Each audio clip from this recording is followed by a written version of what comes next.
저는 평생 글을 쓰고 말을 하고 생각하며 살아왔습니다. 수많은 책을 읽고 세상의 이치를 탐구했지만 인생의 황혼역에 서서야 비로소 깨달은 진리가 하나 있습니다. 그것은 바로 돈에도 생명이 있고 목소리가 있으며 때로는 무서운 칼날이 되어 돌아온다는 사실입니다. 특히나 우리 인생의 시계가 오후 5시를 가리키는 나이 55살이 넘어가면 그 돈의 무게는 이전과는 전혀 다른 의미를 갖게 됩니다. 55세. 이 나이는 단순히 숫자가 아닙니다. 한국인에게 55세란 자식들을 다 키워내고 사회적 직함에서 내려오며 비로소 나라는 벌거벗은 존재와 마주하게 되는 문턱입니다. 일본의 어느 철학자는 인생을 등산에 비유했지만 저는 조금 다릅니다. 인생은 집을 짓는 과정입니다. 젊은 시절에는 기둥을 세우고 지붕을 얻느라 정신이 없지요. 하지만 55세부터는 그 집에서 어떤 향기를 풍기며 살 것인가, 그리고 마지막에 이 집을 어떻게 비우고 떠날 것인가를 고민해야 하는 시간입니다. 그런데 말입니다. 많은 이들이 이 중요한 시기에 가장 치명적인 실수를 저지릅니다. 바로 만져서는 안 될 돈에 손을 대는 것입니다. 젊었을 때의 돈 사고는 다시 일어설 기회라도 있지만 55 이후에 잘못 만진 돈은 여러분의 남은 30년, 아니 영혼의 평화까지 앗아갑니다. 제가 살아보니 알겠더군요. 밤마다 잠을 이루지 못하고 천장을 보며 한숨 짓는 노년의 고통은 대부분 부정한 돈 혹은 무리하게 탐낸 돈에서 시작됩니다. 돈은 물과 같아서 깨끗한 물은 우리를 씻겨주고 생명을 주지만 썩은 물은 우리 몸속까지 썩게 만듭니다. 55세 이후의 경제력은 단순히 얼마를 가졌느냐의 문제가 아닙니다. 그 돈이 어디서 왔고 어떤 성질을 띠고 있는가가 당신의 얼굴 표정과 잠자리의 온도를 결정합니다. 사람들은 말합니다. 교수님, 돈이 있어야 자식들한테 대접받고 노후가 편안한 것 아닙니까? 맞습니다. 틀린 말이 아닙니다. 하지만 제가 오늘 여러분께 드리고 싶은 말씀은 돈을 벌지 말라는 것이 아닙니다. 절대로 건드려서는 안 될 독이 든 성배가 있다는 사실을 경고하려는 것입니다. 우리는 흔히 경제적 자유를 꿈꾸지만 진정한 자유는 돈이 많은 상태가 아니라 돈으로부터 비굴해지지 않는 상태를 말합니다. 특히 한국 사회처럼 체면과 비교가 일상화된 곳에서 나이 들어 돈 때문에 품위를 잃는 것만큼 비참한 일은 없습니다. 그러나 그 품위를 지키겠다고 무리하게 남의 눈을 속이거나 자식의 앞길을 막거나 자신의 건강을 팔아치우는 돈을 움켜쥐는 순간 여러분의 노년은 지옥으로 변합니다. 저는 오늘부터 여러분과 함께 우리가 남은 생을 평온하게 잠들기 위해 반드시 멀리해야 할 3가지 돈의 원천에 대해 깊이 있게 이야기해 보려 합니다. 이것은 단순히 재테크 강연이 아닙니다. 이것은 인생이라는 긴 항해 끝에 등대를 찾아가는 영혼의 지침서입니다. 지나온 세월을 돌이켜 보십시오. 여러분이 흘린 땀방울 속에 섞여있던 수많은 동전들, 그 중에 어떤 것은 축복이었고 어떤 것은 저주였을지도 모릅니다. 이제는 선별해야 합니다. 내 주머니에 들어오는 돈이 내 영혼을 살찌우는 양식인지 아니면 내 목을 조르는 밧줄인지 구분할 줄 아는 해안이 필요합니다. 여러분이 오늘 밤 아무런 걱정 없이 다리를 뻗고 잘 수 있기를 바랍니다. 그 평온한 잠을 위해 제가 전하는 이 고리타분하지만 절실한 옛사람의 지혜에 귀를 기울여 보시기 바랍니다. 우리가 잊고 살았던, 그러나 결코 잊어서는 안 될 돈의 윤리와 생명의 이치가 바로 여기에 있습니다. 여러분, 우리 한국 부모들만큼 자식을 위해 간과 쓸개를 다 내어주는 부모들이 또 어디 있겠습니까? 내 자식만큼은 나처럼 고생시키지 않겠다는 그 일념 하나로 평생을 허리띠 졸라매며 살아온 것이 우리네 삶입니다. 그런데 말입니다. 55살이 넘어가는 이 시점에서 여러분께 뼈아픈 질문을 하나 던져야겠습니다. 여러분이 지금 자식에게 쏟아붓고 있는 그 돈, 혹은 자식으로부터 보상받으려 하는 그 마음이 정말 사랑이라고 믿으십니까? 제가 평생을 지켜보니 노년에 가장 비참해지는 첫 번째 길은 바로 자식의 미래를 담보로 한 돈에 손을 대는 것입니다. 여기서 제가 말하는 만져서는 안 될 돈은 두 가지 얼굴을 하고 있습니다. 하나는 자식의 자립을 방해하면서까지 퍼주는 과도한 지원이고, 다른 하나는 내가 이만큼 해줬으니 너희가 책임지라는 보상 심리로 받는 돈입니다. 먼저 자식에게 모든 것을 내어주는 부모들에 대해 이야기해 봅시다. 55세가 넘으면 이제 여러분의 고가는 채우는 시기가 아니라 지키는 시기입니다. 그런데도 한국의 부모들은 자식의 결혼 자금으로, 손주들의 교육비로 자신의 노후 자금을 헐었습니다. 그것이 부모의 도리라고 착각하며 말이죠. 하지만 그것은 자식을 돕는 것이 아니라 자식의 다리 근육을 잘라버리는 것과 같습니다. 제 지인 중에 평생 공직에 몸담으며 모은 퇴직금을 아들의 사업 자금으로 다 내어준 이가 있었습니다. 그는 자식이 잘 되는 게 내가 잘 되는 것 아니겠나라며 허허 웃었지요. 하지만 결과는 어땠을까요? 사업은 실패했고 아들과는 원수가 되었으며 그 노부부는 지금 단칸방에서 서로를 원망하며 하루하루를 보냅니다. 이것은 사랑이 아닙니다. 이것은 어리석은 집착이 낳은 비극입니다. 자식의 인생에 과도하게 개입하기 위해 쓰는 돈은 결국 부모와 자식 모두를 파멸로 이끄는 독약이 됩니다. 또 다른 면에서 자식에게 효도라는 이름으로 강요해서 받는 돈을 경계해야 합니다. 55 이후 내 수중에 스스로를 지킬 최소한의 방패도 없이 자식의 용돈에만 의지하는 삶은 얼마나 위태롭습니까? 자식이 주는 돈은 고마운 것이지만 그것이 당연한 권리가 되는 순간 부모의 권위는 사라지고 구걸하는 노년이 시작됩니다. 한국 사회에서 효는 아름다운 가치였지만 현대의 효는 경제적 독립 위에서만 성립합니다. 자식에게 짐이 되지 않는 것, 그것이 바로 55세.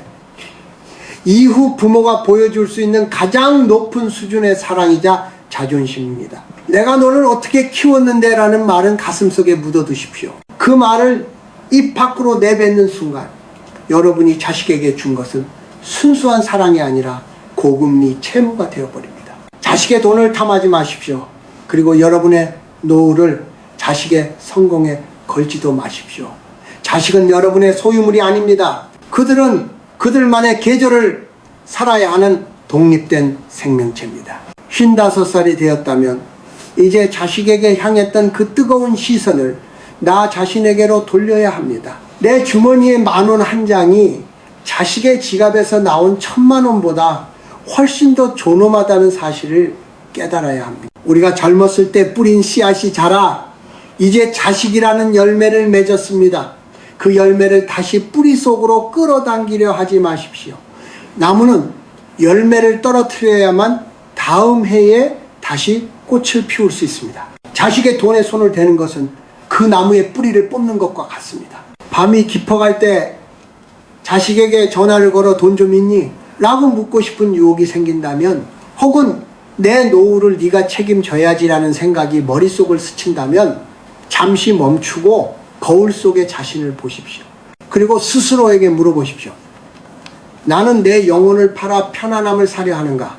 아니면 고독하더라도 품이 있는 인간으로 남으려 하는가? 자립하십시오. 경제적으로든 정신적으로든 말입니다. 그것이 55세 이후 여러분이 누릴 수 있는 가장 큰 축복이자 자식에게 줄 수 있는 최고의 유산입니다. 내 손으로 벌어먹는 밥, 한 그릇의 평화, 그것이 바로 우리가 지켜야 할 첫 번째 성역입니다. 여러분, 인생의 정오를 지나 저녁 노을을 바라보는 나이가 되면 신기하게도 세상의 소음 속에서 사람들의 신음소리가 들리기 시작합니다. 젊었을 때는 앞만 보고 달리느라 보지 못했던 것들이지요. 제가 오늘 말씀드릴 두 번째로 건드리지 말아야 할 돈은 바로 타인의 눈물이 섞인 부정한 이익입니다. 이런 55세라는 나이는 참으로 묘한 시기입니다. 곧 다가올 은퇴가 두렵고 통장의 잔고는 예전만 못하니 마음이 조급해집니다. 이때 우리 주변에는 악마의 속삭임처럼 달콤한 유혹들이 찾아옵니다. 이 땅에 투자하면 몇 배로 튄다더라. 이 정보는 너만 알고 있어라. 혹은 조금만 편법을 쓰면 큰 돈을 만질 수 있다는 식의 이야기들 말입니다. 하지만 여러분, 꼭 기억하십시오. 55 이후에 얻는 부정한 돈은 여러분의 노후를 지켜주는 성벽이 아니라 여러분을 집어삼키는 어이 됩니다. 왜 젊었을 때보다 지금 더 이 돈을 경계해야 할까요? 젊은 시절의 실수는 경험이라는 이름으로 포장될 수 있고 다시 일어설 시간적 여유가 있습니다. 하지만 인생의 후반전에서 저지르는 탐욕의 대가는 가혹하기 이를 데 없습니다. 타인을 속이거나 누군가의 절박함을 이용해 얻은 돈에는 원망의 에너지가 깃들어 있습니다. 우리 한국인들은 이를 업계이라고 부르지요. 남의 가슴에 못을 받고 얻은 돈으로 산 침대에서 과연 잠이 편안하겠습니까? 저는 수많은 권력가와 자산가들의 최후를 지켜보았습니다. 그들 중 노년이 비참해진 이들의 공통점은 하나같이 멈춰야 할 때 멈추지 못한 것이었습니다. 남의 눈에 눈물 나게 하고 제 눈에 피눈물 안 날 줄 알았던 그들의 오만이 결국 고독과 질병 그리고 자식들의 불화라는 부메랑으로 돌아오는 것을 보았습니다. 55세 이후의 돈은 단순히 물건을 사는 수단이 아니라 내 삶의 성적표이자 인격의 거울입니다. 특히 동업이나 투자를 빙자에 가까운 지인의 돈을 탐하거나 정보의 비대칭을 이용해 이득을 취하는 행위는 영혼을 갉아먹는 짓입니다. 나이가 들수록 우리는 돈의 양보다 돈의 질에 집중해야 합니다. 깨끗하지 못한 돈은 들어올 때 화려하지만 나갈 때는 반드시 당신의 명예와 건강 그리고 가장 소중한 사람들을 함께 데리고 나갑니다. 여러분, 노년의 가장 큰 자산은 무엇입니까? 그것은 통장의 숫자가 아니라 부끄러움 없는 마음입니다. 길을 가다 누구를 만나도 당당하게 눈을 맞출 수 있고 손주들에게 너희 할아버지는 할머니는 정직하게 살았다 라고 말할 수 있는 그 당당한 말입니다. 부정한 방법으로 번 돈으로 손주들에게 용돈을 준들 그 돈에 서린 타인의 원망이 아이들에게 좋은 기운을 주겠습니까? 동양의 고전에서는 지족지족, 적족함을 아는 것이 최고의 부라고 했습니다. 55이 넘어서까지 더 많은 것을 가지려 남을 짓밟는 것은 추한 일입니다. 이제는 내가 가진 것을 어떻게 아름답게 쓸 것인가를 고민해야 할 때이지 어떻게 더 비열하게 긁어모을까를 고민할 때가 아닙니다. 만약 지금 여러분 앞에 쉽게 돈을 벌 수 있는 하지만 마음 한구석에 찜찜한 기회가 와 있다면 과감히 고개를 돌리십시오. 그것은 신이 여러분의 마지막 인격을 시험하는 장치일지도 모릅니다. 나만 눈 감으면 되겠지라는 생각은 버리십시오. 하늘이 알고 땅이 알며 무엇보다 여러분의 잠재의식이 그 죄책감을 기억합니다. 그 죄책감은 밤마다 환청이 되어 돌아오고 원인 모를 불안감이 되어 당신의 혈관을 타고 흐를 것입니다. 청렴하게 번 적은 돈으로 마시는 따뜻한 숙욕 한 사발이 남을 속여 얻은 돈으로 차린 진수성찬보다 100배, 1000배 더 당신의 몸을 이롭게 합니다. 55세 이후 우리에게 필요한 것은 화려한 외제가 아니라 평온한 마음의 풍경입니다. 타인의 눈물을 자양분 삼아 피어난 꽃은 결코 향기롭지 않습니다. 그 꽃은 곧 시들고 지독한 악취만을 남길 뿐입니다. 여러분의 손을 가만히 들여다보십시오. 이 손은 이제 움켜쥐는 손이 아니라 쓰다듬고 베푸는 손이어야 합니다. 부정한 이익으로부터 손을 떼는 순간 비로소 여러분의 노후는 빛나기 시작할 것입니다. 여러분, 이제 세 번째 이야기를 하려 합니다. 이 부분은 어쩌면 가장 마음 아프고 또 우리 주변에서 흔히 볼 수 있는 모습일지도 모릅니다. 바로 자신의 생명과 건강 그리고 마지막 존엄을 팔아치우며 모으는 돈입니다. 55이 넘으면 우리 몸은 이전과 같지 않습니다. 기계도 오래 쓰면 부품이 닳고 삐걱거리듯 우리 몸도 이제는 제발 좀 쉬게 해달라며 신호를 보냅니다. 그런데도 많은 이들이 그 신호를 무시합니다. 노후가 불안하다는 이유로 혹은 남들보다 더 화려한 여생을 보내겠다는 욕심에 몸을 혹사하며 돈을 법니다. 이것은 마치 내일 쓸 땔감을 구하기 위해 오늘 당장 내가 살고 있는 집의 기둥을 뽑아 불을 지피는 것과 다를 바 없습니다. 제가 아는 한 노교수는 은퇴 후에도 더 많은 강연료와 원고료를 벌기 위해 전국을 누볐습니다. 몸에 무리가 온다는 의사의 경고도 아직은 괜찮다, 돈을 더 모아둬야 한다며 웃어 넘겼지요. 결국 그는 그토록 원하던 거액의 통장을 손에 쥐었지만 정작 그 돈을 쓸 기력조차 잃어버린 채 병원 침대에 누워 생을 마감했습니다. 임종 직전에 그가 제 손을 잡고 남긴 말은 이어령 형, 내 통장의 숫자가 내 숨소리보다 무거웠소라는 탄식이었습니다. 55세 이후에 건강을 해치며 버는 돈은 사실 돈이 아니라 생명의 할부금입니다. 우리는 그 돈으로 약을 사고 병원비를 내며 결국 벌어들인 것보다 더 많은 것을 잃게 됩니다. 죽어서 가져갈 것도 아닌데 왜 그렇게 아등바등 하느냐는 예더른들의 말씀은 빈말이 아닙니다. 진정한 부자는 통장에 잔고가 많은 사람이 아니라 내 발로 산책을 하고 내 치아로 맛있는 음식을 씹으며 소화시킬 수 있는 사람입니다.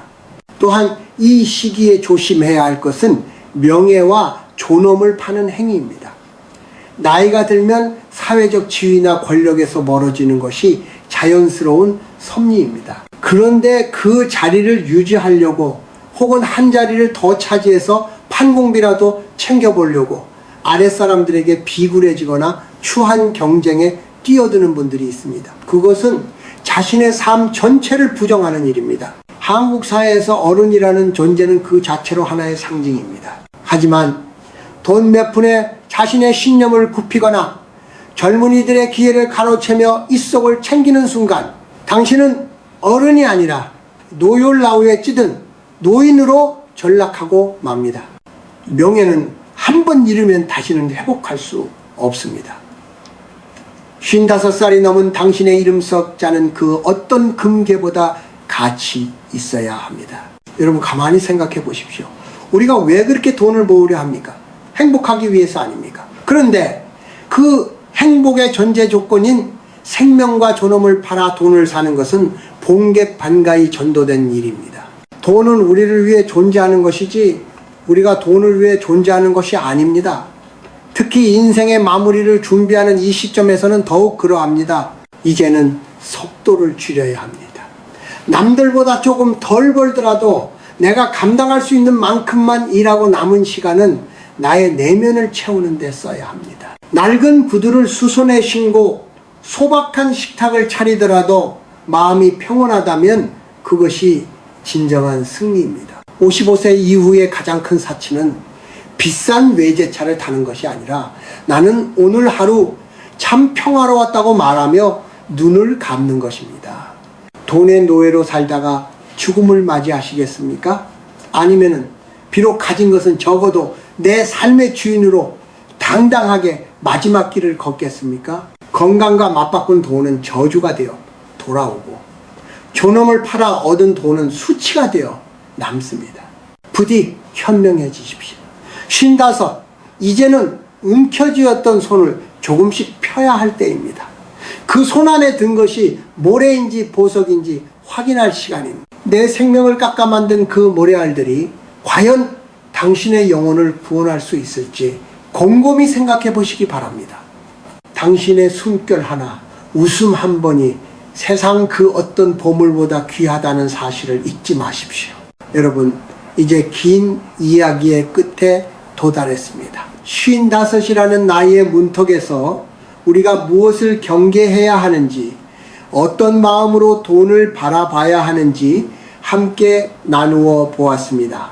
마지막으로 제가 여러분께 드리고 싶은 말씀은 비움과 회개에 관한 것입니다. 결국 인생은 빈손으로 왔다, 빈손으로 가는 것이라. 하지만 그 과정에서 우리가 어떤 흔적을 남기느냐가 우리의 영혼이 돌아갈 곳을 결정합니다. 노년의 진정한 풍요는 통장의 잔고가 아니라 내 마음속에 미련이 얼마나 적은가에 달려 있습니다. 55세 이후 인생의 마지막 매듭을 잘 짓기 위해서는 이제까지 우리가 집착해온 물질의 세계에서 벗어나 정신의 세계로 이주해야 합니다. 제가 평생 글을 쓰며 깨달은 것은 아무리 화려한 문장도 진실함이 없으면 울림이 없듯, 아무리 화려한 노년도 평온함이 없으면 그저 고통의 연장일 뿐이라는 사실입니다. 이제 여러분이 바꾸어야 할 구체적인 행동들이 있습니다. 첫째, 남과 비교하는 습관을 쓰레기통에 던져버리십시오. 누구네 집은 평수가 어떻다더라, 누구 자식은 용돈을 얼마 준다더라는 소리에 귀를 닫으십시오. 그 비교야말로 여러분의 평화를 갉아먹는 가장 큰 도둑입니다. 나이가 들어서까지 남의 시선에 갇혀 사는 것만큼 불행한 일은 없습니다. 내 주머니에 있는 1,000원으로 마시는 따뜻한 커피 한 잔에 오롯이 행복할 수 있는 자가 세상에서 가장 부유한 자입니다. 둘째, 유산에 대한 생각을 바꾸십시오. 자식들에게 물려줄 가장 큰 유산은 부동산이나 주식이 아닙니다. 부모가 노년을 얼마나 품위 있고 평온하게 보내는지를 보여주는 삶의 뒷모습입니다. 돈 때문에 형제끼리 싸우게 만드는 유산은 축복이 아니라 저주입니다. 살아생전 정직하게 번 돈으로 자신을 돌보고 남은 것이 있다면 사회에 필요한 곳에 기꺼이 나누십시오. 그 나눔의 기억이야말로 자식들이 당신을 추억할 때 가장 밝게 빛나는 보석이 될 것입니다. 셋째, 고독을 환대하십시오. 많은 이들이 나이가 들면 외로움을 두려워해 돈으로 사람을 사려 합니다. 밥을 사고 술을 사며 주변에 사람을 모으려 애쓰지요. 하지만 돈으로 맺어진 인연은 돈이 닿는 순간 안개처럼 사라집니다. 홀로 있어도 외롭지 않은 마음의 근력을 키워야 합니다. 독서, 명상 혹은 조용한 산책을 통해 내면의 목소리에 귀를 기울이십시오. 55세 이후는 타인이 아닌 나 자신과 가장 친한 친구가 되어야 하는 시간입니다. 사랑하는 동시대 길동무 여러분, 인생의 해가 뉘엿뉘엿 저물어 갈 때 우리는 비로소 알게 됩니다. 우리가 그토록 목숨 걸고 지키려 했던 것들이 사실은 한낱 그림자에 불과했다는 것을요. 55살.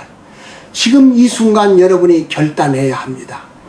독이 든 돈을 내려놓고 가벼운 배낭 하나만을 맨 채 남은 길을 걷겠다고 말입니다. 자식에게 당당하고 타인에게 부끄럽지 않으며 나 자신에게 정직한 돈, 그 깨끗한 에너지가 여러분의 잠자리를 포근하게 감싸줄 것입니다.